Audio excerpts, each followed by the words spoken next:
ஆட்சிக்கு வந்ததுக்கு பிறகு 29,64,000 பணியாளர்கள் அதிகரிப்பதாக டேட்டாவை ரிலீஸ் பண்ணியிருக்காங்க. இதை விட தொழில் வளர்ச்சியில தமிழ்நாடு வளர்ச்சி அடைஞ்சிருக்கு என்பதற்கு டேட்டா தேவையா? அடுத்ததா, தமிழ்நாட்டுக்கு வர வேண்டிய சில நிறுவனங்கள் வெளிமாநிலத்துக்கு போறதாகவும் தொடர்ந்து செய்திகளை உருவாக்குறாங்க. இந்த செய்திகளை உருவாக்குறவங்க யாருன்னு பார்த்தால அவங்களோட நோக்கம் என்னன்னு புரியும். அதை விட அவங்க ஏன் இந்த செய்திகளை பரப்புறாங்கன்னு யோசிச்ச போதும் நமக்கு தெரிஞ்சிடும்.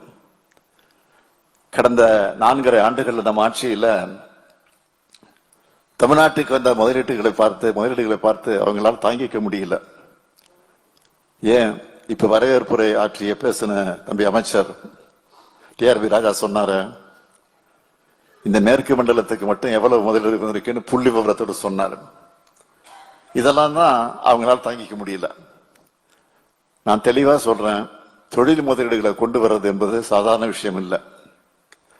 பலத்த போட்டிகளுடைய, இன்னும் சொல்லணும்னா இந்திய மாநிலங்களுக்கு மட்டும் இல்ல, வியட்நாம், தாய்லாந்து போன்ற நாடுகளுக்கு கூட போட்டி போட்டு இந்த முதலீடுகளை தமிழ்நாட்டுக்கு கொண்டு வரும். அதுலயும் எந்த மாதிரியான முதலீடுகளை எவ்வளவு சலுகைகள் கொடுத்து கொண்டு வர்றது என்பதிலையும் கவனம் செலுத்துறோம்.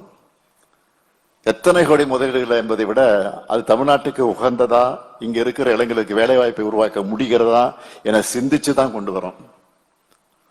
அதோட நம்ம நிதி நிலைமைக்கு ஏற்ப முறையான சலுகைகள் கொடுத்து தான் இந்த முயற்சிகள்ல நாங்க ஈடுபடுவோம்.